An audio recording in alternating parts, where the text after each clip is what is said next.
اپنے مسائل کو حل کرنے کے لیے سبسکرائب کریں آپ کے مسائل کا حل۔ حالت حیض میں خواتین سے متعلق بہت ساری بے اعتدالیاں دنیا کے ہر مذہب میں رہی ہیں۔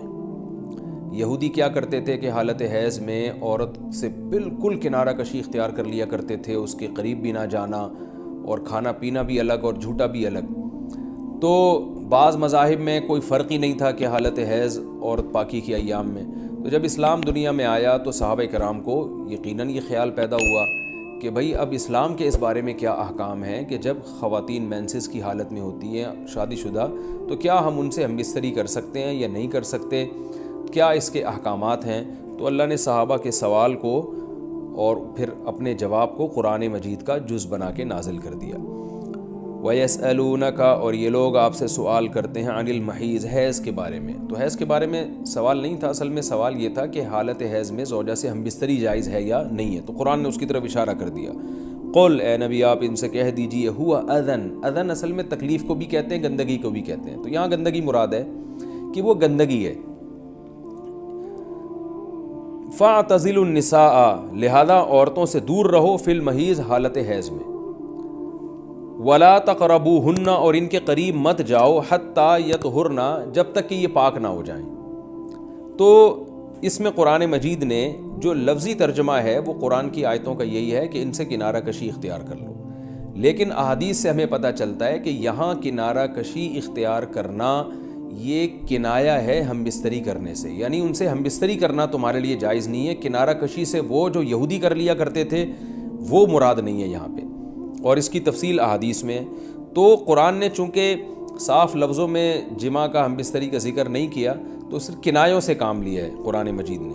فَاعْتَزِلُوا النِّسَاءَ، ان سے اعتزال کرو، یعنی دور رہو ان سے۔ دور رہنے کا مطلب صرف دور رہنے سے یہ مراد ہے، صحیح حدیث ہے، نبی صلی اللہ علیہ وسلم نے فرمایا اصنعوا کل شیء الا النکاح، حالت حیض میں اپنی زوجہ کے پاس تم جا سکتے ہو، سب کچھ کر سکتے ہو سوائے جماع کے۔ تو انٹرکورس جو اسے کہا جاتا ہے وہ حلال نہیں ہے۔ تو باقی نبی صلی اللہ علیہ وسلم نے فرمایا کہ ایسے کنارہ کشی کہ بالکل اس کا جھوٹا نہ پیو اور بالکل دور ہو جانا، اس کی اسلام میں اجازت نہیں ہے، اور نہ بستر الگ کرنے کی ضرورت ہے۔ تو یہ سارے قرآن کے کنائے ہیں۔ کنایا کا مطلب ہوتا ہے کہ آپ صرف اشاروں میں بات کر رہے ہیں، صراحتاً بات نہیں کر رہے۔ تو میں اس میں نقطے کی بات بھی بتاؤں گا کنایا کیوں ہے، کہ فَاعْتَزِلُوا النِّسَاءَ فِي الْمَحِيضِ، عورتوں سے حالت حیض میں دور رہو، وَلَا تَقْرَبُوهُنَّ، ان کے قریب مت جاؤ۔ تو یہ قریب جانا بھی اصل میں جماع اور ہم بستری سے کنایا ہے، یعنی اشارہ ہے ہم بستری مت کرو۔ تو جماع کا صراحتاً ذکر نہیں کیا جا رہا، تو مراد وہی ہے کنایا، کنائے میں بات کی جا رہی ہے۔ ایک جگہ قرآن میں آتا ہے لا تقربوا الزنا، زنا کے قریب مت جاؤ۔ تو ممکن ہے کسی کو اشکال ہو کہ وہاں تو ہم یہ کہتے ہیں کہ زنا کے قریب بھی مت جاؤ، تو وہاں قریب نہ جانے سے ہم حقیقی معنی مراد لیتے ہیں کہ بھئی زنا ایسا کام کرنا جو زنا یعنی زنا تک لے کر جاتا ہے وہ بھی تمہارے لیے حرام ہے۔ تو وہاں تو یہ ترجمہ کرتے ہیں، تو یہاں بھی وہی ترجمہ ہونا چاہیے وَلَا تَقْرَبُوهُنَّ، ان عورتوں کے قریب بھی مت جاؤ۔ یا مطلب کیا ہے کہ اس گھر میں بھی نہ رہو، اس کمرے میں بھی نہ رہو جہاں تمہاری جو بیوی رہتی ہے جو مینسز کی حالت میں ہے۔ تو یاد رکھیں وہاں چونکہ زنا کا لفظ اللہ نے صراحتاً ذکر کر دیا، کنایا کی اب ضرورت نہیں ہے، لہذا وہاں لا تقربو کا مطلب لا تقربو ہی ہے، یعنی قریب مت جاؤ۔ تو زنا کے قریب مت جاؤ یہ کنایا نہیں ہے، اس کا مطلب صاف کہ زنا تو دور کی بات ہے، کوئی ایسا کام بھی نہیں کرنا جو زنا کے قریب لے کے جاتا ہے۔ لیکن یہاں اللہ نے ہم بستری کے لفظ کا صراحتاً ذکر نہیں کیا، لہذا جہاں ذکر نہیں ہوتا تو وہاں اشارتاً ذکر کیا جاتا ہے، اور اشارتاً جب ذکر کیا ہے تو یہاں لا تقربوہن، یہ قرب سے خاص قسم کا قرب مراد ہے، اس سے مطلق قرب مراد نہیں ہے کہ کسی کے بھی قریب چلے جاتے ہیں۔ تو یہاں خاص قسم کا قرب مراد ہے، وہ قرب یہی ہے کہ مکمل جماع کرنا حالت حیض میں، اس کی اجازت نہیں دی جا رہی، لیکن اللہ نے اس کو گول مول طریقے سے کنائے کے ذریعے ذکر کیا ہے۔ حتیٰ یطہرن، یہاں تک کہ وہ پاک ہو جائیں۔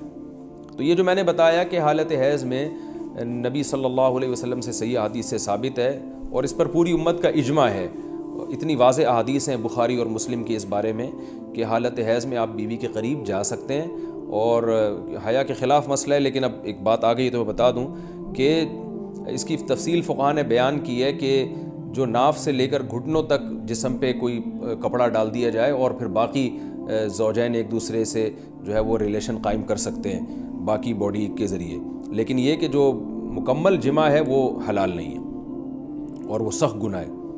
آگے اللہ نے ارشاد فرمایا فَإِذَا تَطَهَّرْنَا، پس جب وہ مکمل پاک ہو جائیں، فَأْتُوهُنَّ، تو پھر تم ان کے پاس آؤ۔ اب یہ بھی دیکھیں ان کے پاس آؤ یہ کنایا ہے جمع سے، یہ نہیں کہ آپ کی زوجہ جو ہے وہ جب حیض سے پاک ہوئی ہے تو آپ اب اس کے پاس جا کے چائے پی سکتے ہیں، وہاں بیٹھ کے کھانا کھا سکتے ہیں، یہ مراد نہیں ہے، یہ سب کنایہ اور اشارتاً قرآن بات کر رہا ہے۔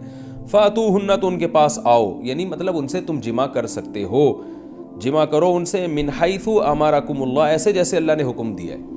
تو اس سے پتہ چلتا ہے کہ جمع کا ایک ناجائز اور حرام طریقہ بھی ہے اور ایک جائز طریقہ بھی ہے۔ تو قرآن بتا رہا ہے کہ جائز طریقے سے تم جمع کر سکتے ہو، ناجائز طریقے سے جمع نہیں کر سکتے۔ وہ جائز اور ناجائز کیا ہے وہ میں انشاءاللہ بتاتا ہوں۔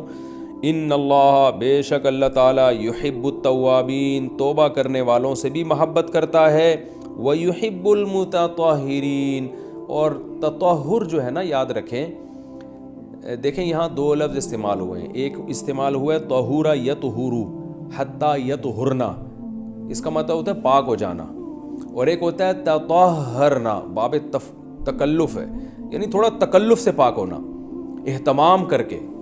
ایک پاک تو یہ ہے کہ بس چلو بھی پاک ہو گئے، ایک ہے کہ بہت یعنی پاک صاف رہنے کی بڑی کوشش کرنا۔ تو جو صفائی پسند لوگ ہوتے ہیں نا، وہ جب تک صفائی کا خبط ان کے اوپر سوار نہیں ہو جاتا اور تکلف نہیں کرتے اس وقت تک پاک صاف وہ رہتے نہیں ہیں۔ تو اس لیے اللہ تعالیٰ نے تکلف کے ساتھ طہارت کا حکم دیا۔ تو اسی وجہ سے بہت سے علماء کہتے ہیں کہ اس سے حالت حیض کے بعد غسل کرنا مراد ہے، کہ اگر عورت کے 10 دن سے پہلے حیض آنا ختم ہو جائے تو عورت پر پھر واجب ہو جاتا ہے کہ وہ باقاعدہ غسل کر کے اپنے آپ کو پاک صاف کرے، تو یہی مراد ہے اس سے۔ اللہ نے فرمایا فَإِذَا تَطَهَّرْنَا، جب وہ مکمل پاک ہو جائیں، فَأْتُوهُنَّ مِنْ حَيْثُ أَمَرَكُمُ اللَّهُ، تو پھر اس طرح آؤ ان کے پاس جیسے اللہ نے حکم دیا۔ بے شک اللہ تعالیٰ محبت کرتا ہے توابین، توبہ کرنے والوں سے، وَيُحِبُّ الْمُتَطَهِّرِينَ، اور خوب تکلف کے ساتھ پاک صاف رہنے والوں سے۔ تو توبہ اور تطہر کا تذکرہ کیا۔ توبہ روحانی طہارت کو کہتے ہیں، اور جو تطہر ہے وہ جسمانی طہارت کو کہتے ہیں۔ یعنی اسلام یہ چاہتا ہے کہ آپ روحانی طور پہ بھی پاک صاف رہیں اور جسمانی طور پہ بھی۔ روحانی پاکی کیا ہے کہ اگر آپ سے کوئی گناہ ہو جاتا ہے تو رو دھو کے اللہ کو منا کے راضی کر لیں، تاکہ دل جو گندا ہوا ہے وہ بھی صحیح ہو جائے۔ اور جسمانی پاکی یہی ہے کہ جسم پہ کوئی گندگی لگی ہے تو وہ پاک ہو جائے۔ تو اس میں اللہ نے حالت حیض میں عورت کو بھی حکم دیا کہ وہ بھی نہا دھو کے پاک ہو جائے جب حیض سے پاک ہوتی ہے، اور مرد کو بھی حکم دیا کہ حالت حیض میں تم گندگی کی حالت میں جمع مت کرو بیوی کے ساتھ، خون میں لت پت ہو جائے گا انسان، اور یہ گندگی ہے تو اللہ تعالیٰ پاک صاف رہنے والوں کو پسند کرتے ہیں۔ تو جو حالت حیض میں بیوی سے جمع کرتا ہے اس کا مطلب وہ پاک صاف آدمی نہیں ہے، وہ گندگی کے وقت میں اس کے قریب جا رہا ہے، تو یہ بھی غلط ہے۔ اور اگر خدا نخواستہ کسی سے ایسا ہو گیا ہو تو اللہ نے توبہ کا حکم دیا کہ توبہ کر کے اللہ کو مناؤ، کیونکہ روحانی طور پر جو گندگی ہوئی ہے اس سے بھی تمہیں پاک رہنا ضروری ہے۔ تو اللہ کو اچھے لوگ، پاکیزہ لوگ پسند ہیں۔ تو حالت حیض کی آیتوں کے بعد اللہ نے یہ اس لیے حکم دیا تاکہ اس عمل کے دوران گندگی میں ملوث نہ ہونا پڑے، اور یہ حکمت بھی اللہ نے بیان کر دی کہ حالت حیض میں جمع سے ہم تمہیں اس لیے منع کر رہے ہیں کہ اللہ کو پاک صاف لوگ پسند ہیں، گندگی میں انوالو ہونے والے، ملوث ہونے والے لوگ اللہ کو پسند نہیں ہیں۔ میں پھر علمی نکات کے تحت انشاءاللہ اس کی مزید جو ہے وہ ڈیٹیل بیان کروں گا جب علمی نقطے بیان کروں گا میں۔